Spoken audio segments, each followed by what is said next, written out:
제자의 허다한 무리, 많은 백성, 이런 제목으로 누가복음 강의를 이어가겠습니다.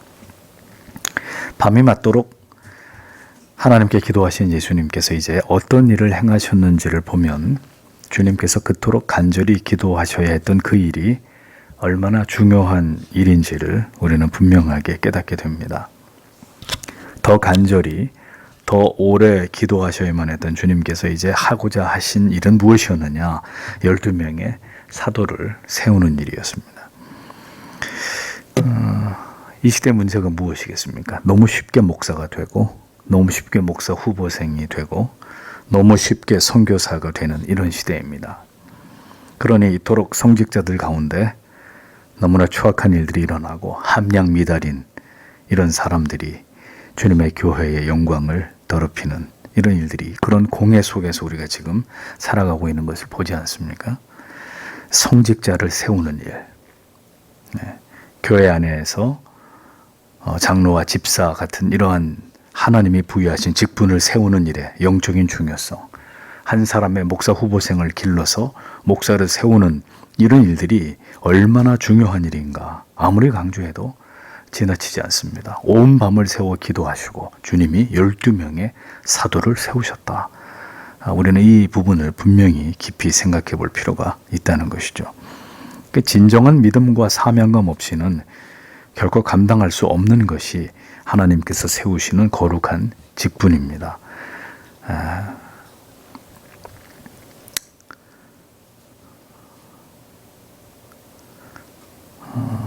우리가 잊지 말아야 될 것은 주님께서 세우신 사도는 그럼에도 불구하고 완전한 자들은 아니었다 하는 점입니다.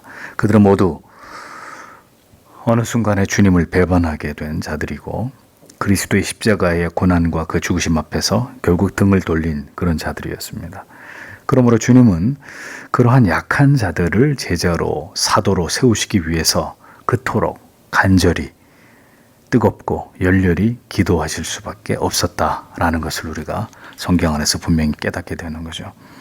그래서 우리가 잊지 말아야 될 것은, 우리는 여전히 나약할지라도 우리를 위해서 오늘도 중보하시고 기도하시는 그리스도께서 계신다라는 사실을 우리는 잊지 말아야 되는 것입니다. 예수님이 보실 때 한없이 유약하고 아직도 전혀 준비되지 않은 자들이었지만 주님은 그들을 분명히 사도로 세우셨습니다. 그리고 그 일에 주님께서는 온 밤을 새워 기도하셨듯이 그들이 그 사도의 사명을 다하는 그날까지 역시 주님은 그들을 위해서 분명히 중보하셨을 것이라고 저는 믿습니다. 그 주님께서 오늘도 주님의 교회와 성도들을 위해서 기도하고 계신다.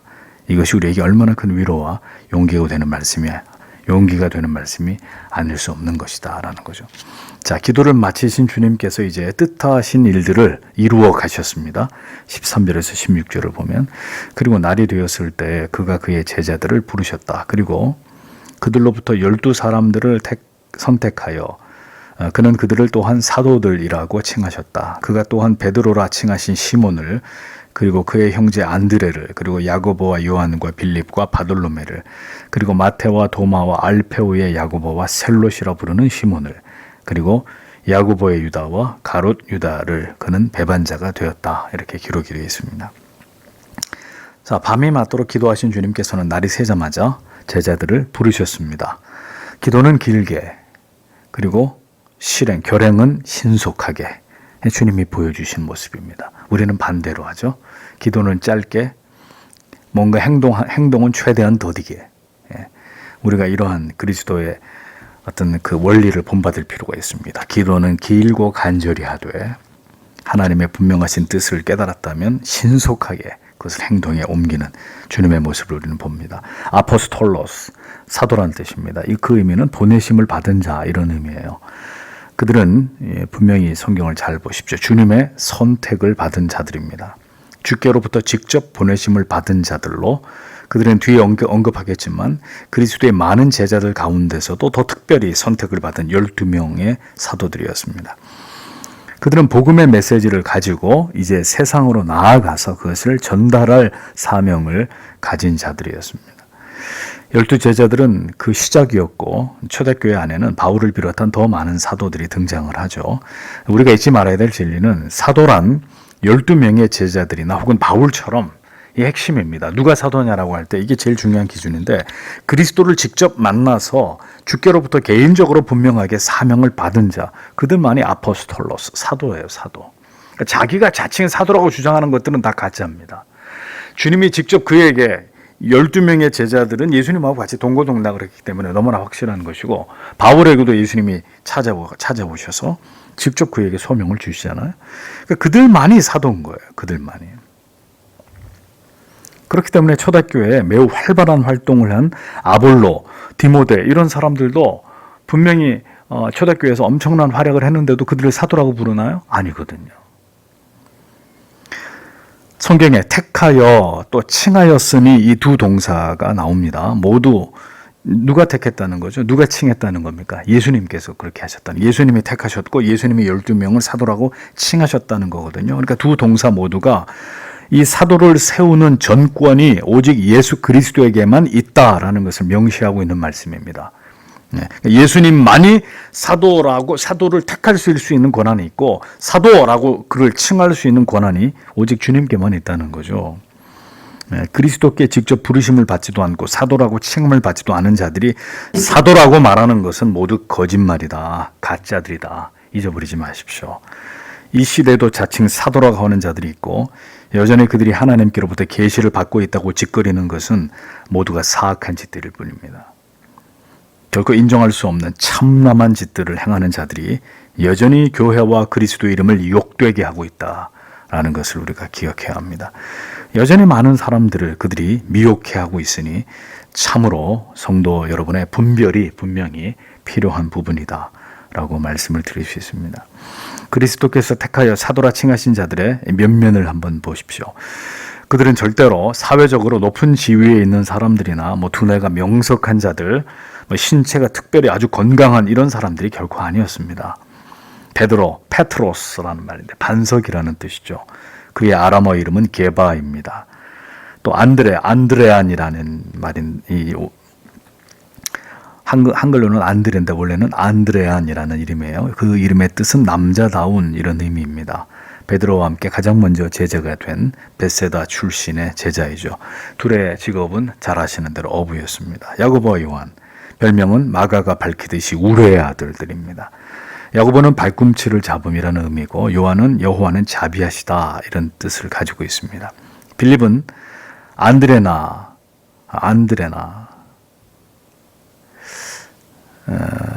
시몬의 고향과 같은 벳세다 출신으로 나다나엘을 주님께 인도한 자입니다. 또 바돌로메는 아람식의 이름으로 돌로메의 아들이라는 뜻인데요. 빌립이 나다나엘을 주님께로 인도했잖아요. 근데 이제 어떤 그 주경학자는 바돌로메가 바로 빌립이 인도한 나다나엘과 동일 인물이다 이렇게 보는 아주 근거 있는 해석도 존재를 합니다. 마태는 마가 누가 모두 마가복음과 누가복음에서 레위라고 소개를 하고 있어요. 누가복음에서 마태라고 얘기하는데 그 의미는 연합하다 이런 뜻을 가지고 있거든요.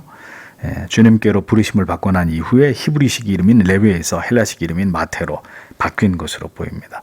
그는 언제나 자신을 마태복음에서 기록할 때 세리 마태라고 자기를 숨김없이 표현해요. 내가 세리 출신이었다. 이렇게 표현하는 것을 감추지 않습니다. 바울이 자기를 죄인 중에 괴수다 이렇게 얘기하는 것처럼 나는 과거의 세리 마태입니다 이렇게 표현하죠. 자신이 세리의 신분임에도 불구하고 주님께로부터 부름을 받은 그 은혜에 감사하는 마음을 그는 그런 식으로 세리 마태라고 자기를 그렇게 소개하는 이런 아름다운 겸손을 봅니다. 도마, 마태와 마가복음에 나오는 디두모는 이 헬라식 이름입니다. 도마의 디두모는 헬라식 이름이다. 도마라는 이름의 뜻은 쌍둥이입니다. 알페의 아들 야고보, 세베대의 아들 야고보와 구별해서 작은 야고보라고도 이렇게 분류합니다. 전설에 의하면 그는 페르시아에서 선교를 했고 예수님하고 똑같이 십자가에 달려서 순교를 했다는 기록이 전해집니다. 전에 제가 이 고증에 전해지고 있는 12 제자들의 행적에 대해서 한번 설교를 한 적이 있는데 다시 한번 여러분들이 찾아보시면 도움이 되실 겁니다. 셀롯이라 하는 시몬, 마테오와 마가는 베드로로 하는 시몬과 구별하기 위해서 가나안 사람 시몬이라고 이렇게 기록을 했습니다. 셀롯은 젤로텐이라는 말인, 젤로텐이라는 원래 단어가 이 젤로텐이라는 말인데 열심을 뜻하는 젤로스에서 유래된 단어예요. 그러니까 셀롯이 누구냐? 바리새파의 열심 당원 출신이다 라는 거죠.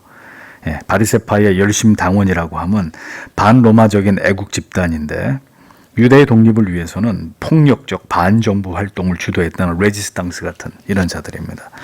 서기관들이 굉장히 유대인들 중에 지성적인 그룹이었다면 바리새파는 매우 극단적이고 과격한 행동주의자들이었다 이렇게 볼 수 있습니다. 그들은 살인과 방화, 로마인들을 상대로 약탈까지 서슴지 않았던 그런 자들인데 시몬이 셀롯이 바로 그 무리들 가운데 있었던 자들이었다라는 거죠. 그런 자들도 예수의 제자로 예수님께서 택하셨다라는 이야기입니다. 그것이 여러분 뭡니까? 복음의 능력입니다. 바리새파의 열심 당원이었던 셀롯조차도 결국은 하나님의 은혜로 예수 그리스도의 복음의 능력을 통해서 그리스도를 대적하던 바울 같은 사람들도 결국 사도가 되는 이런 것이 바로 하나님의 능력이고 죄인들에게 임한 은총이라는 것을 알 수 있죠. 야고보의 아들 유다, 마테와 마가는 다데오라고 부릅니다. 특이할 점은 공관복음 안에 어디서도 다데오,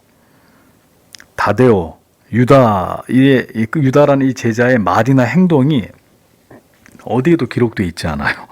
예수님의 제자인데도 그의 말이 어디에도 나타나지 않아요. 그럼에도 불구하고 그는 그리스도께서 세우신 사도이고 모든 사도의 직무를 충실하게 감당한 사람이죠. 다 드러나야 하나요? 아니거든요. 이름도 없이 빛도 없이 그렇게 섬기는 이런 직분, 그런 하나님의 사람들도 정말 아름다운 것이죠. 누가는 동명이인에 대한 혼동을 피하기 위해서 예수를 파는 자 될 가롯 유다라고 유다를 설명을 합니다. 가롯은 그가 태어난 마을 기르욤의 헬라어입니다. 그가 언제 어떻게 예수의 제자가 되었는지는 성경 어디에도 언급되어 있지 않아요. 가룟 유다가 어떻게 예수의 제자가 됐느냐? 성경 어디에도 없습니다. 공관복음의 12사도의 명단에 가장 마지막에 등장하는 돈궤를 맡은 자로 소개되고 있는 이 가룟 유다. 돈궤를 맡았으니까 유다가 처음에는 굉장히 그 예수님과 예수님의 제자들, 예수님은 물론 유다의 끝을 알고 계셨기 때문에 아니었겠지만 제자들은 굉장히 그를 신뢰했던 것으로 보입니다. 돈 주머니를 맡았단 말이에요. 신뢰와 신망을 받는 그런 위치에 있었던 것으로 보입니다. 그런데 때가 돼서 마귀가 그의 마음에 들어가서 그를 유혹하자 어떻게 했습니까? 결국 예수를 팔게 되는 돌이킬 수 없는 죄를 범하게 되죠. 그는 겨우 은 30에 하나님의 아들 메시아를 팔아버립니다. 은 30냥은 그 당시에 노예가 그 짐승에 받쳐가지고 죽으면 변상하는 값이 은 30냥 정도. 죽은 노예 몸값 정도밖에 안 되는 돈을 치르고 예수를 판 거죠. 그렇게 결국 버려진 자의 최후는 비참하게 되고 마귀의 유혹에 무릎을 꿇는 것으로 그가 감당해야 될 역사상 가장 사악한 죄를 저지르는 주인공이 되는 것으로 끝나버리고 맙니다. 자, 이렇게 예수님의 12제자를 누가복음에서도 이렇게 소개를 하고 있는 것을 봅니다. 자, 이어서 17절과 18절을 보면 그리고 그가 그들과 함께 내려오셔서 평지 위에 서셨다. 그리고 그의 제자들의 많은 무리가 그리고 백성의 많은 무리가 그리고 백성의 많은 군중이 모든 유대와 예루살렘과 두로의 해변과 시돈으로부터 그들이 그에게 들으려고 그리고 그들의 질병들로부터 고침을 받으려고 왔다. 그리고 더러운 귀신들로부터 괴롭힘을 받은 자들이 고침을 받고 있었다. 이렇게 기록되어 있습니다. 제자들을 사도로 세우신 주님께서 제자들과 함께 내려와서 평지에 자리하셨다. 성경은 정확히 이것을 기록하고 있습니다. 그런데 성경에는 그곳에 있었던 무리들을 세 수로 나누어서 표현을 합니다. 먼저는 그리스도와 함께 내려온 12명의 사도들, 그리고 제자의 허다한 무리, 마지막으로 많은 백성이 그들입니다. 여기서 많은 백성이라는 설명을 하고 있죠. 예수의 말씀을 듣고 병 고침을 얻기 위해서 유대의 전 지역에서 예루살렘, 두로, 시돈의 해안가로부터 몰려온 자들을 의미합니다. 기도하러 산으로 올라가신 주님께서 12명의 사도들과 다시 평지로 내려오셨다. 누가가 왜 이 부분을 자세하게 기록하고 있을까요? 산에 계속 계신 게 아니라 제자들을 데리고 12명의 사도를 데리고 평지로 내려왔다. 평지로 내려왔다. 그 이유는 평지에서 많은 사람들을 예수께서 맞이하시기 위함이었다는 겁니다. 주님께로 나아온 자들 가운데 적지 않은 자들이 어떤 사람들이었어요? 몸이 불편한 사람들이었습니다. 그러니까 그들을 산으로 올라오게 할 수는 없는 일이죠. 주님께서 그들을 맞이하기 위해서 산으로부터 사도들, 12사도들을 이끌고 평지로 내려오셨다. 정확하게 누가는 이것을 기록을 하고 있는 겁니다. 그렇게까지 언제나 죄인들을, 연약한 자들을 배려하시고 그들을 섬기시는 메시아의 모습이 이렇게 성경 속에 분명히 나타나 있는 것입니다. 내가 메시아인데 너희들이 내게로 와라. 너희들이 나를 필요로 하면 산이든 어디든 너희들이 나한테 오는 게 맞지. 절대로 주님은 그렇게 권위적인 분이 아니셨다는 거죠. 제자들을 데리고 산에서부터 평지로 내려오셔서 그 많은 무리들을 영접하기 좋은 곳에 주님이 손수 제자들을 끌고 내려오셨다는 것입니다. 주님의 이러한 우리를 향한 자비와 긍휼과 사랑을 확인할 수 있는 대목입니다. 그래서 그곳에 예수님과 그리고 12명의 사도들, 더 많은 무리들의 제자들, 그리고 더 많은 수의 병자들, 주님께로 몰려온 백성들이 그곳에 있게 되었다라는 거죠. 자, 여러분 보십시오. 언제나 그리스도를 찾는 자들 가운데는 이렇게 각기 다른 이유와 목적이 있다는 것을 성경은 보여줍니다. 그런데 얼마나 많은 자들이 어떤 목적으로 주님께 나와왔는지는 그렇게 중요하지 않아요. 중요한 것은 그들이 어느 자리에까지 그리스도를 쫓을 것이냐 하는 문제입니다. 많은 무리들, 그들의 질병과 또 귀신 들림, 이런 것들을 그리스도께 나가서 이 자기들의 고통을 호소하기 위해서 주님을 찾았던 많은 사람들, 그들 가운데 대부분은 그들의 고통의 문제가 해결되자 어떻게 했습니까? 그리스도를 버렸습니다. 또 많은 제자들, 12명만 제자라고 불렸던 게 아니라 더 많은 예수를 쫓고 추종하는 제자들, 열심으로 주님을 따르는 제자들이 있었는데 그 많은 제자들 역시 그리스도께서 순환과 박해를 받는 자리에는 보이지 않았다 이거죠. 그리고 마침내 사도로 임명됐던 12명의 제자들도 대부분은 피로 물든 갈보리 언덕 위에 홀로 메어 달리신 그 주님 앞에 단 한 명의 제자를 제외하고는 다 도망치고 말았습니다. 저는 때때로 제 자신에게 물어봅니다. 어디까지? 나는 어느 곳까지 주님을 쫓을 수 있을지 생각하고 또 생각하고 또 생각합니다. 나는 어떤 상황에서 과연 내 믿음과 신앙의 고백을 어느 상황까지 내 그것을 지켜낼 수 있을지, 나에게 쏟아지게 될 모든 비난과 비웃음과 조롱을 언제나 먼저 생각하는 저를 보면서 참 하나님 앞에 부끄럽기 이를 데가 없음을 느낍니다.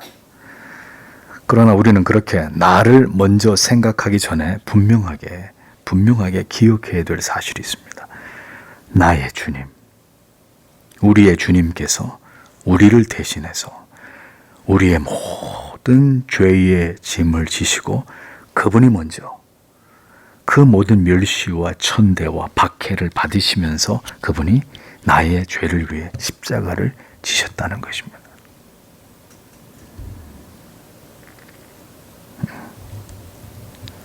그렇다면 우리 또한 그 길을 걸어가야 하지 않겠습니까? 우리 또한 기꺼이 언제나 즐겨 들었던 주님의 말씀이 우리의 귓가에 생생하고 우리의 마음의 심장에 분명히 새겨져 있다면 우리도 주님과 함께 어떤 자리까지도 나아가야 하지 않겠습니까? 모든 관념적이고 추상적인 신앙은 성도 여러분, 여기까지입니다. 평안하고 핍박과 박해가 없던 시절 아무 부담 없이 어떤 희생이나 우리에게 불이익을 당하는 일 없이 습관적으로 신앙생활을 했던 것은 이제 여기까지입니다. 모든 편안한 시대의 종교 생활로 여겼던 신앙으로 이제는 더 이상 우리 앞에 놓여있는 이 길을 우리는 감당할 수 없을 것입니다. 이제 이 시점에서 분명히 참된 교회와 그렇지 않은 교회, 진정한 그리스도인과 그렇지 않은 그리스도인들이 선명하게 구별되는 때가 이르렀습니다. 그래서 이제는 배도의 시대가 활짝 열리고 있는 것입니다. 박해와 핍박과 모든 불이익을 당해야 하는 시대로 한 걸음 한 걸음 지금 우리는 다가가고 있는 것입니다. 우리들에게 주께서 부디 믿음을 더해 주시고 주님의 뜻이 무엇인지를 깨닫게 하셔서 그 길을 갈 수 있는 힘을, 우리에게 담대함을 허락해 주시기를 우리는 그 어느 때보다도 간절히 기도해야 되는 것입니다.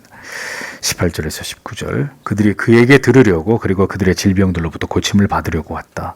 그리고 더러운 귀신들로부터 고침을 받으려고 왔다. 그리고 더러운 귀신들로부터 괴롭힘을 받은 자들이 고침을 받고 있었다. 그리고 모든 무리가 그를 만지려고 추구하고 있었다. 왜냐하면 능력이 그로부터 나가고 있었고 모든 자들을 낫게 하고 있었기 때문이다. 이렇게 기록이 되어 있습니다.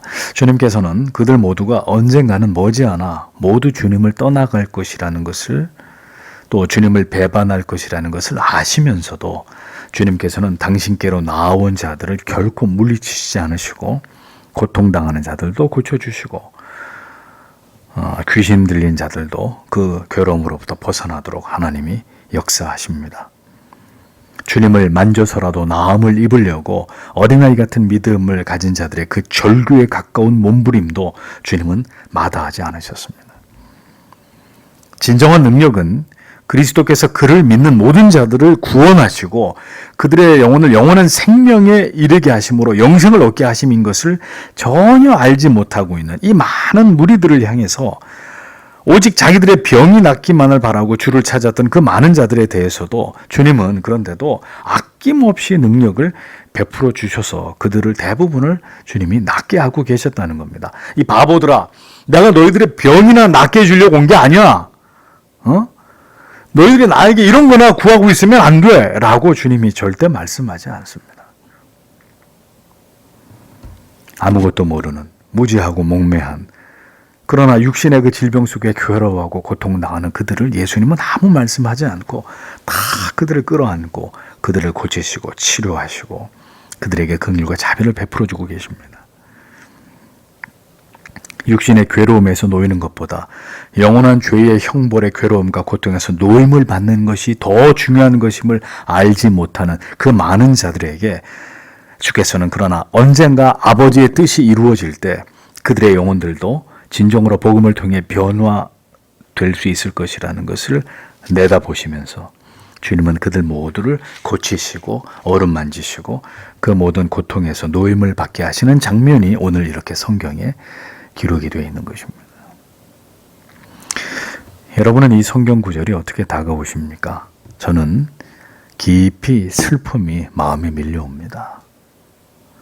영혼의 참된 자유와 평화와 진정한 안식과 영생을 주시기 위한 이 메시아의 의도와는 전혀 달리 그저 살기에 급급한, 어떻게라도 병을 고침받는 것에만, 귀신을 쫓아내는 일에만 매달리고 있는 이 인생들의 모습이 확연히 이렇게 구분되면서 주님께서 얼마나 그 무지한 인생들을, 죄인들을 바라보시면서 안타까워하시고 마음 아파하셨을지를 생각해 보게 됩니다. 여러분, 지금 우리들도 보십시오. 여전히 우리가 얼마나 이 생존에 민감합니까? 예? 이 생존에 매달리고 집착하고 있는 우리 자신의 모습을 보십시오. 그러니까 여전히 영원한 나라를 소망하고 그 영원한 나라를 바라보기보다는 오늘의 이 현실에 두려워하고 염려하고 정부가 뭘 발표하면 그냥 움츠러들고 근심하고 절망하고 있는 이런 우리들의 모습을 보십시오. 오늘의 복음은 우리의 이러한 시선을, 흔들리는 시선을 그리스도에게 집중시키고 있습니다. 영원한 나라를 소망하고 올려다보게 만들고 있습니다. 사도이든지 많은 제자들이든지 많은 백성이든지 누가 되었던 간에 중요한 것은 그리스도를, 주님의 마음을 깊이 그리고 정확히 아는 것입니다.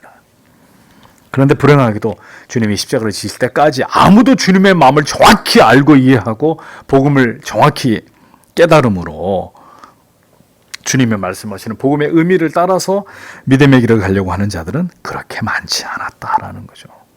주님이 계실 때는.